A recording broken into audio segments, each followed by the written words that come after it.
switch. ऊपर.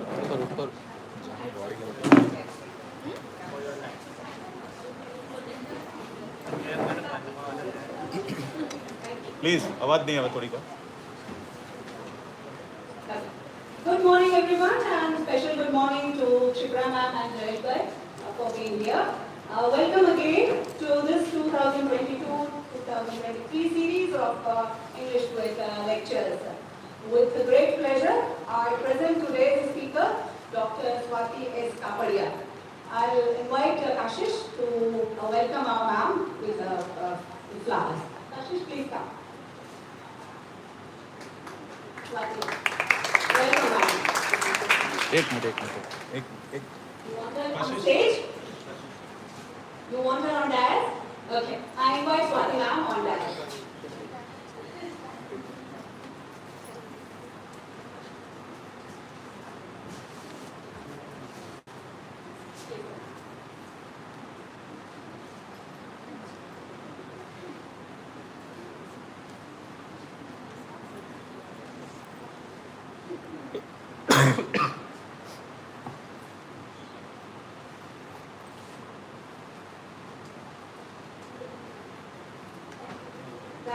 Thank you, Kashish, and thank you, ma'am. Swati ma'am is a principal of Women's Arts College. She is a PhD guide and has several national and international publications to her credit. Her areas of interest are poetry, drama, and assessment of history. Very significantly, she has a keen interest in Indian knowledge systems. So very appropriately, we invited her to speak on Indian poetry in English. At the end of the talk, we will have a question-answer session. So everyone be prepared with your notes. Here is Swati then with a topic, Indian poetry in English. Swati.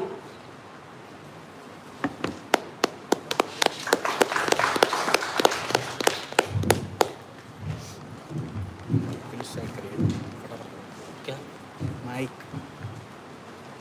Thank you, Krishna. First of all, thank you, GUETA, for inviting me, Niteshwai, and the entire GUETA team.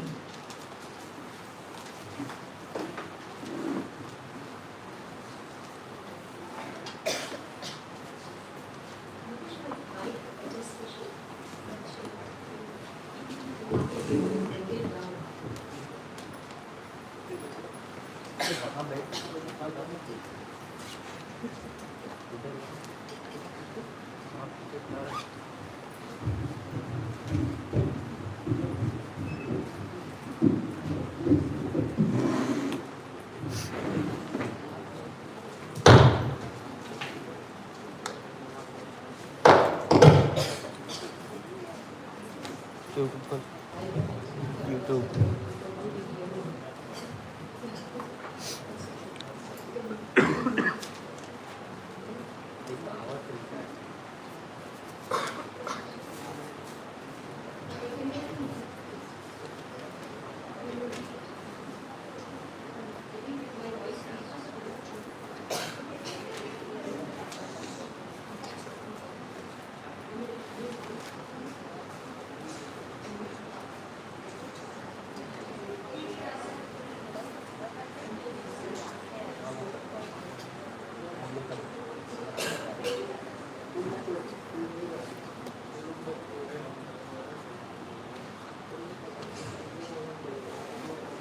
Standing against the constraints is, that's okay, Niteshwai.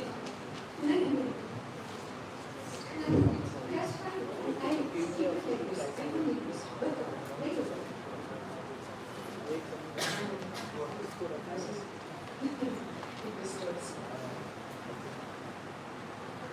Good morning, students. After a lot struggling with technology, when technology comes to an end, I think happily creativity, person's own academics, person's own confidence, that matters much. And that is what we traditional teachers have been trying to convey. So indirectly also I have been told no use of technology, no need to depend only on technology. So let us begin. Yesterday we had a very interesting session, and today another topic of paper 316. It seems a very easy paper having only 4 to 6 topics to prepare, but when it comes to writing, Nitesh Bhai also told me that I should first very briefly put before you the tactics of writing and how to write the essay. You see, friends, we are not, GUETA website has been helping you out a lot. We have specimen answers on GUETA website. But at least here in 316, we are not expected just to copy paste. Unless and until you have an insight in that topic yourself and you can express it in your own way, a bit, depending upon your capacities, your confidence, try to express the points, if possible, in your language. Take the help, of course, of the specimen answer. Another thing I would like to just suggest before beginning is that the more organized you are, the more attractive your paper is to the examiner. Try to write with headings, subheadings, points, subpoints. I think that style will see you through in the long run also. As you go ahead with your further studies, there also it will help you. So this essay paper is the beginning of your higher studies. You can, I can put it this way. Anyway, let's begin with our Indian poetry in English. Fortunately, with the change of syllabus, you have already been introduced to a brief history of Indian writing in English in paper 202, 212 and 304. So, history of Indian writing in English is not altogether a new topic for you. Here we will discuss a brief history. So let us make a survey together of history of Indian writing in English. Or say, let me put it, Indian poetry. I specify that we shall be discussing Indian poetry in English. Now, in 2023, when I discuss the history, one thing is very clear. Even in the coming 10, 20, 30, 40 years, we will make the same statement that Indian poetry in history or Indian writing in history has a very brief history of 200 years or so. Because our history periods begin from 1825. Before that, was there no English? I don't have that much time to go into the details of English before 1825. But the first question that we ask ourselves is origin of Indian poetry in English. How did it originate? Before 200 years, it cannot be an overnight development. Way has to be prepared, background has to be prepared before something really comes out. And before Indians could write poetry in English, two preconditions had to be met. Which were the two preconditions? One, Because the fact remains that they were writing. Even today, if we feel that English is a foreign language, English has the status of foreign language, imagine the times, 19th century. So the first precondition was Indianization of the language, and the second precondition, Anglicization of Indians. When the two conditions are met with, then only the product can come out. Then only the successful writing can be made. So, what is Indianization of English?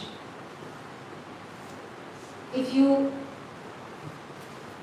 have referred to Oxford Dictionary any time, or even without referring to dictionary, if you are conscious of, say, the language that we are using, have you ever realized how many words from English we are using normally in our language? Similarly, English language has words from Indian languages. This is called Indianization of English. Like the word Pandit. Pandit is an Indian word which is accepted by Oxford Dictionary as an English word in English language. So this Indianization as such began with the arrival of Vasco da Gama. I will not go back to history, the entire history of colonialism. The moment Vasco da Gama entered India as a trader, the Portuguese entered, and the Indian words made a way to Portuguese language and thereby to English. So by the time the British East India Company was established and they entered India as traders, several words from Indian languages were accepted, had already entered English. Words like yogi, pandit, zamindar, and say tank, whatever you call it. These are the words. A few words just to look at. So this precondition had been made, Indianization of language. Second was Anglicization of Indians. When would that take place?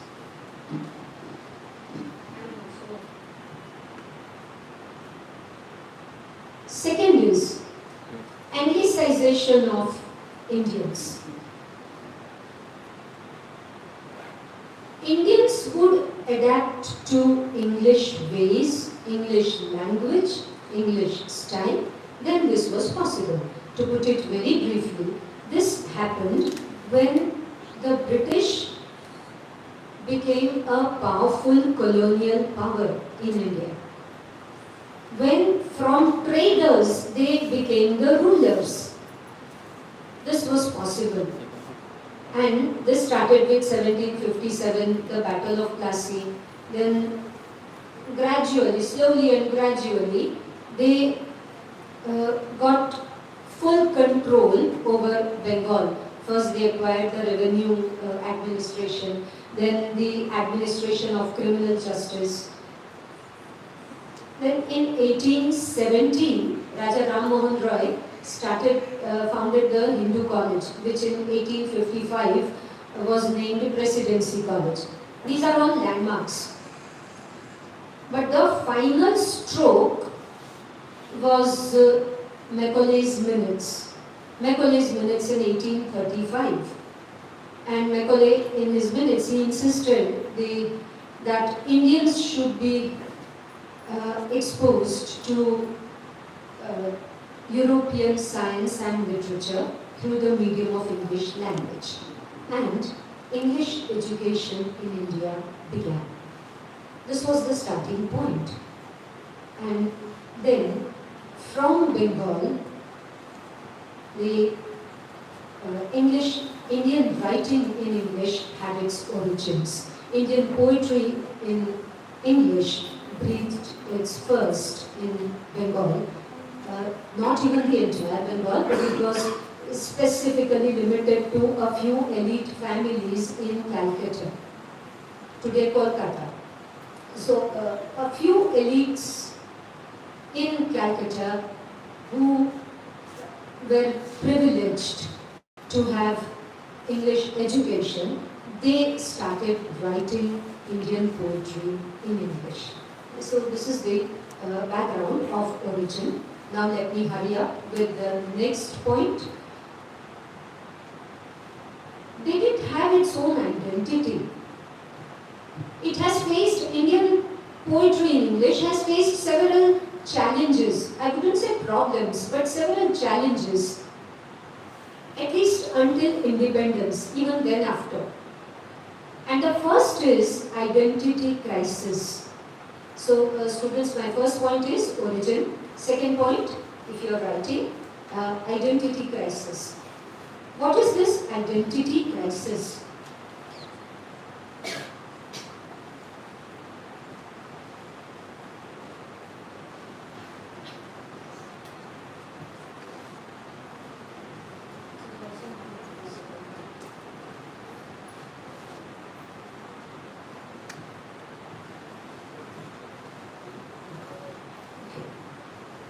Before Indians started writing poetry in English, they were outnumbered by Englishmen settled in India, writing poetry on Indian subjects.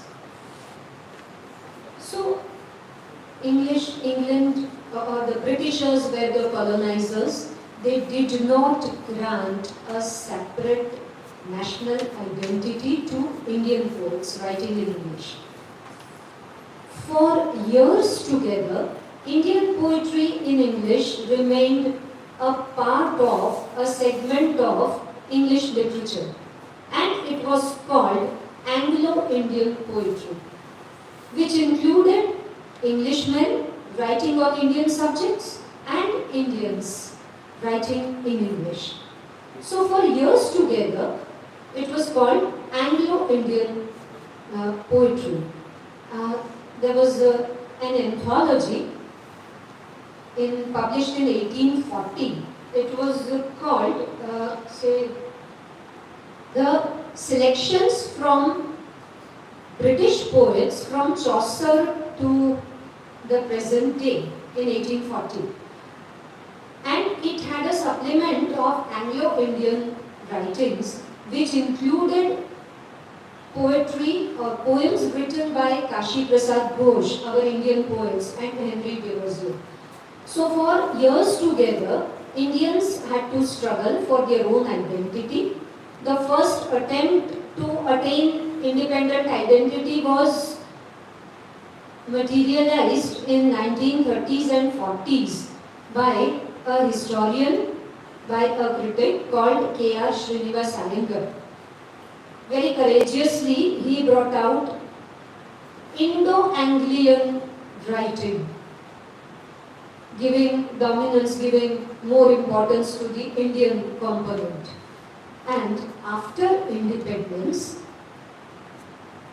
the Englishmen settled in India, they went back.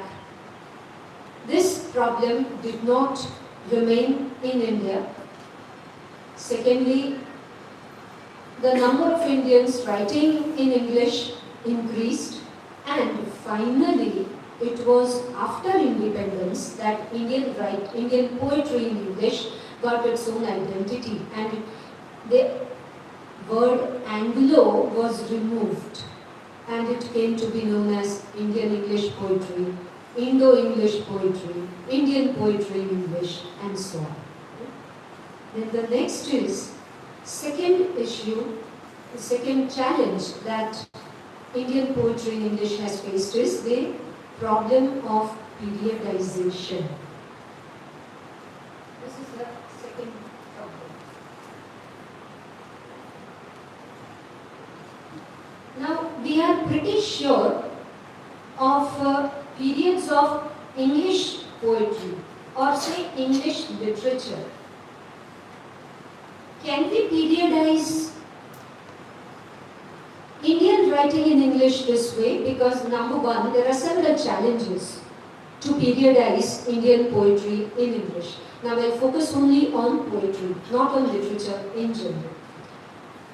Number one, it has a very brief history.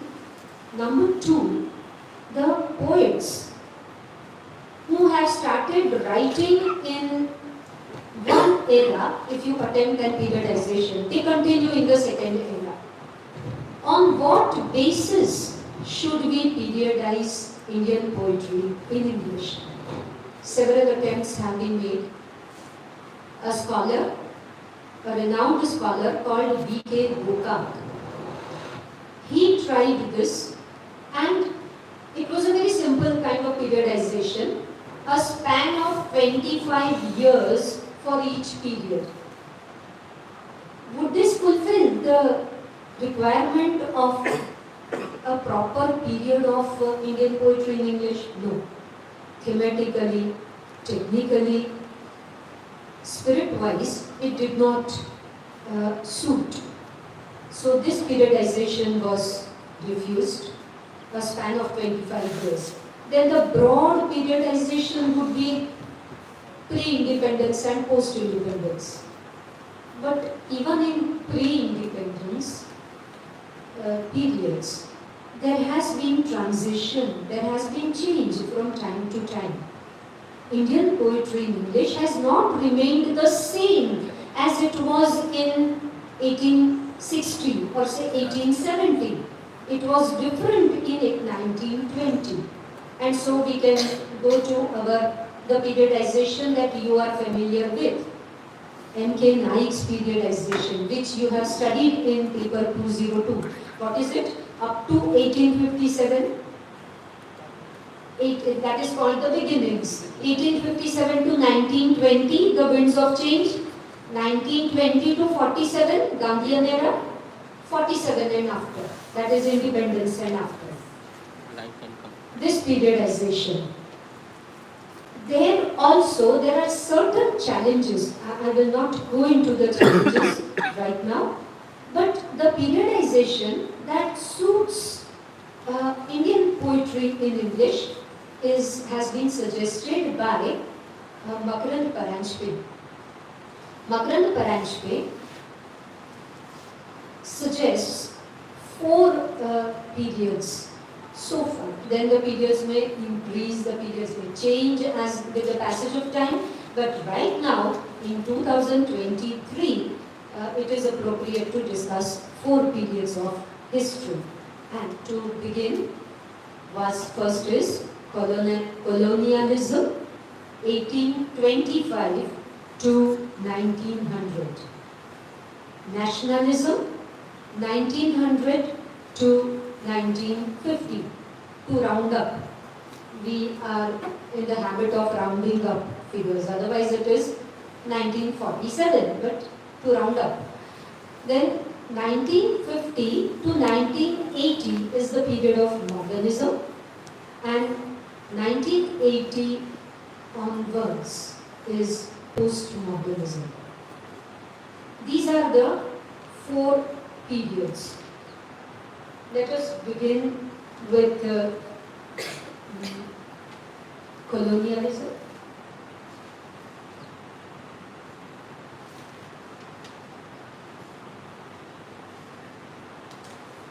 Now, it would be very interesting. You must have studied this topic in the college. So, it is better that I focus on the niceties, the difference, the minuteness of the things, given an opportunity. Now, you know what is colonialism? That the British who had entered India as traders now had acquired the status of being rulers. And as rulers, they implemented oppressive system, socio-economic, political system. What was the result? The result was that the system emphasized a marked difference between the ruling class and the class being ruled. And wherever this has happened, there has been a revolt, there has been a revolution. Now, not to go into revolts and revolution, 1857 is one case to be quoted here. What would happen to literature? How could the poets react to this? The poets were facing a guilt. At the same time, they were fascinated to write in English. Imagine the situation that at one hand, on one hand, you are opposing the rulers, their oppressive system, and on the other, you are writing in their language, putting aside your Indian language. How to balance between the guilt and the resistance. So there are various degrees of conflict, or say resistance and compromise. They are compromising because they are writing in the colonizer's language. But how to overcome that guilt, that sense of that compromise? They write in colonizers' language, but they decide to write about their own things. They write about Indianness. They write on Indian themes. Now we would say all poets write about Indian themes. What is the difference? We shall realize as we go ahead. So they write on Indian subjects and insist on writing. Like, look at this title, The Harp of India. My country, in thy day of glory past. They realize that right now my country has lost its glory, but it has its glorious past. These two titles are the poems by Henry Derozio, the first Indian poet in English. The first Indian poet in English. My next title is Henry Derozio, who was a poet, a teacher. In very short life, he taught in Hindu college, and he was a professor in Hindu college, an intellectual. But he himself was of Indo-Portuguese, born of Indo-Portuguese and Anglo-Indian parents. Mother was Anglo-Indian and father was of Indo-Portuguese origin. Wrote on Indian subjects. I've given you two titles. The Harp of India. There also he sings that India has its own glory, but the glory is lost. Because at heart, he also admitted that quick westernization would bring end to India's problems. This is colonialism. Next is Kashi Prasad Ghosh. Kashi Prasad Ghosh also wrote on Indian subjects. We remember Kashi Prasad Ghosh for one reason, that Henry Derozio was the first Indian poet in English, but Kashi Prasad Ghosh was the first Indian poet in English of Indian origin. He wrote. Then we have, look at the name. The name itself will reveal the colonial spirit. Michael Madhusudan Dutt. Michael Madhusudan Dutt. The Anglicization as well as the Indian spirit. Michael Madhusudan Dutt started as an Indian poet in English, wrote poems, wrote a long narrative called The Captive Lady, but somehow he did not succeed. Why he did not succeed? Later on, our argument will reveal why, if a poet does not succeed, what are the possibilities. He was not as successful as he thought his talent was, so he focused on his mother tongue, Bengali, and there he made a brilliant career. He wrote plays, poetry in Bengali, and his name is still engraved in golden letters in the history of Bengali literature. Next we have, then you know this, the Govind Chandra Dutt, Romesh Chandra Dutt, and his family members bringing out which famous book? The Dutt family. The Dutt family album. The Dutt family album, which is a landmark of the, whatever I have said so far, colonialism, that a few elite families in Calcutta, they were privileged to have English education, and the entire family, the Romesh Chandra Dutt, Govind Chandra Dutt, and his nephews, they brought out a book of poems written by only the family members, and it is called the Family Album. What is the most significant poet of the era would be the daughter of Govind Chandra Dutt. Who am I referring to? Toru Dutt. Yes, Toru Dutt. Toru and Aru, the two sisters. And Toru Dutt, the family, again very short life. We have been saying that during pre-independence period, Indian English poetry can be compared, was greatly influenced by romantic poetry of the Romantics and Victorians. Her life can be compared with a romantic poet, John Keats. No doubt, she was very much influenced by the Victorian school of diction, the Victorian Romanticism. So, Toru Dutt, Govind Chandra's daughter, the family settled in Europe, first in France, then in England. But even before that, they adapted to Christianity. After living in Europe for years, 10-11 years, they came back. They came back to India. Why is this background important for us?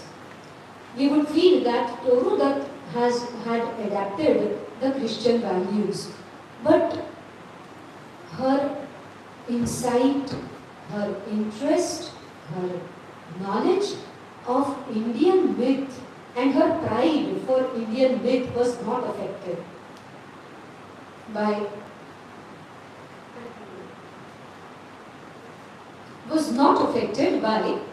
her Christian religion.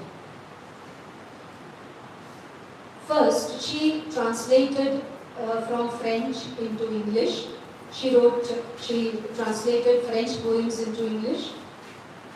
Her contribution, a remarkable contribution, is ancient ballads. Now imagine, this is the spirit of fighting against colonialism. She herself had adapted Christian values, Christian religion, not values, I wouldn't say that, Christian religion, Anglicized family, writing ancient ballads. Isn't it amazing? Where she retold the stories from Ramayana and Mahabharata in verse. It has its limitations. This is no platform to discuss the limitations of a poet. This is just to discuss how a poet is colonial, how a poet belongs to nationalism, and this is colonialism. She wrote ancient ballads. Apart from that, you have already studied a few of her poems. Sita, Our Casuarina Tree, The Tree of Life. What do feel as you read our Cashier in a Tree. So very influenced by English romantics and yet so very Indian in its spirituality, in its mysticism. So this is Torudat. Had she lived long, she would have really achieved more. Next we have the last one among the colonial writers. I think I should hurry up a bit.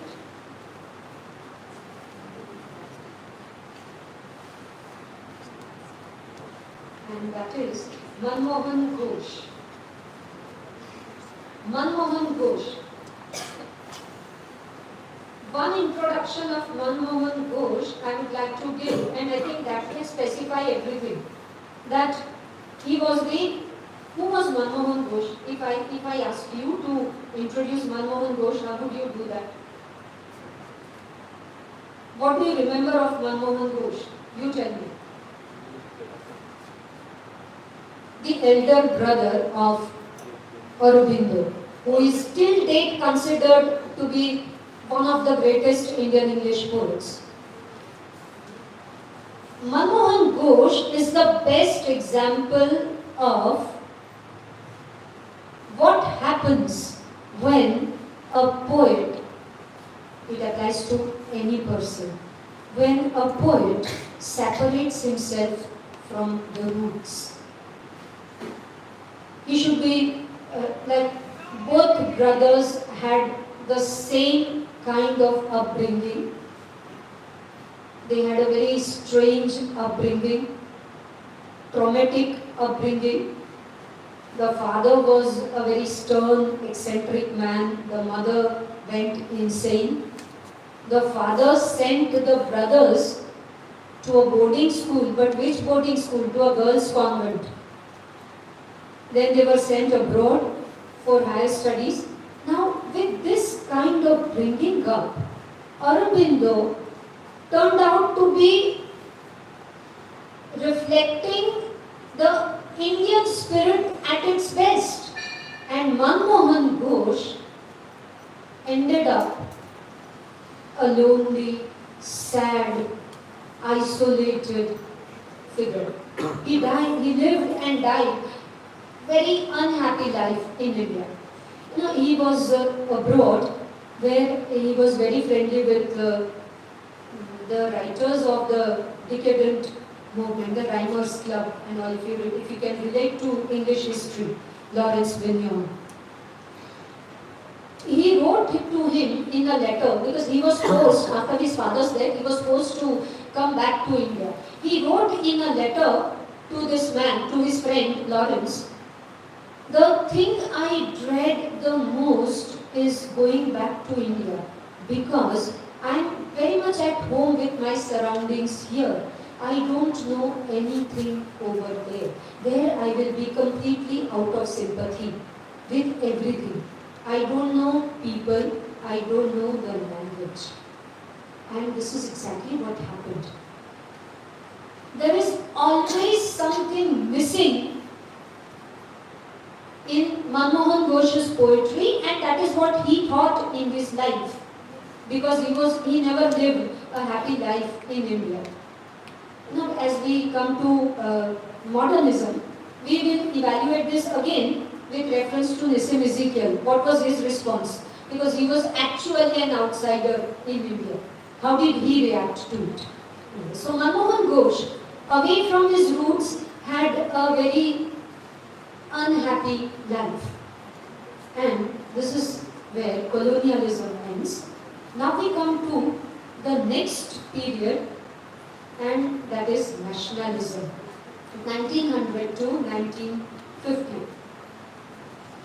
It is called the golden era of Indian history. Have you noticed one thing? When we are studying English writing, whether it be in India, whether it be in Australia, whether it be in America, we have formed this habit of comparing it with the English history.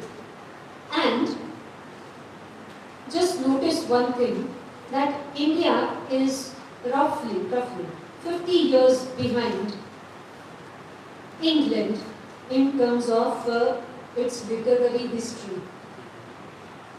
1900 to 1950, you are already studying in 311, which was the age in England, modern age. England was passing through disappointing age in the sense that the characteristics were disappointment, disillusionment with reality. So a kind of negativism. At that time, India was passing through the most positive age of its history. Why? Number one, the freedom movement had, struggle had taken momentum after 1900, 1915 to be precise. The whole nation had come together in a way with one goal, with one common aim, with one dream of the future. That bright future, problems will be solved, freedom will be attained, and India will be, as Tagore said in his Heaven of Freedom, as many poets have sung, जहाँ गम भी न हो, आंसू भी न हो, बस प्यार ही प्यार पले, we will be attaining that status. So, this aim brought people together, and it was marked by positivity. And of course, Gandhian whirlwind. Gandhi came on the political forefront, but Gandhi was a major influence on all walks of life. On all walks of life, including literature. Gandhiism. So with all these, it was the most positive period. The poets, who are the major poets, Rabindranath Tagore, Sri Aurobindo, Sarojini Naidu, Anandacharya, Puran Singh, and so on, Harindranath Chattopadhyay. These were the major poets. They wrote on Indian subjects. Can we differentiate now at this point? The colonial poets wrote on Indian subjects.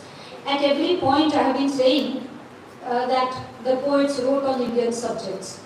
How are the nationalist poets different? They are very confident.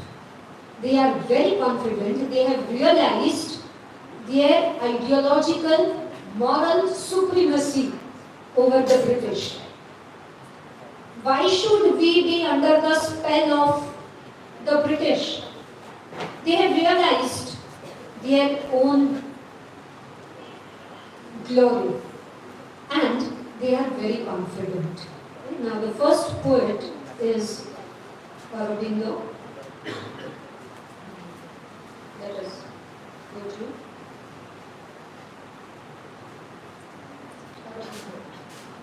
Aurobindo, the younger brother of Manmohan Ghosh. Aurobindo's career, N.K. Naik puts it like this, is a glorious chronicle of progress from patriot to poet, yogi and seer.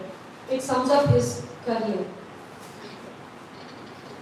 He was patronized by Maharaja of Baroda, Sayaji Rao. Sayaji Rao, yes. So he started as a teacher, and one of his renowned students was Kulpati Kanhaiyalal Maniklal Munshi. Today is his death anniversary. Kanhaiyalal Munshi. So he influenced so many students. He was a teacher. He had studied civil services. So under the administration of Maharaja Sayaji Rao, he performed different jobs. Then he was a patriot. We know his nationalism. Not on the Gandhi side, towards the mild side. He was a revolutionary. Went to jail. Then during his stay in jail, he had spiritual and mystic experiences. Finally, he gave up politics, gave up everything, went to Pondicherry, today Puducherry, and settled there. Even today, the Arvind Ashram at Pondicherry. He was extremely well versed in Indian philosophy, Indian knowledge systems. He combined, his greatest contribution lies here. He combined the Indian philosophy and spirituality with Western philosophy. He did not negate Western philosophy and founded his own school of thought. Arvinda Ashram or Aurobindo sect has its own philosophy. We know that. We may not be familiar with the philosophy, but we all know it's a different sect altogether. He founded his own religious sect. Now, as a literary writer, he wrote lyrics, songs, and his famed West song, Savitri. Savitri. Savitri, based on the famous Savitri myth, how this dedicated Indian wife brought her husband back from the death of Kong. It's the myth taken from Mahabharata. Savitri is given the status of an epic, a long narrative poem, given the status of an epic. Let me hurry up a bit. So, Savitri is called an epic of humanity and divinity, of death and the life divine. Just to put it very briefly. And even in the very short poems, lyrics, so he wrote on abstract subjects. Aurobindo is a difficult poet. Not like exactly, I won't say exactly opposite to Aurobindo, but quite contrary to Aurobindo is our next poet. You can name the poet now. For him, poems are grounded in anti-intellectual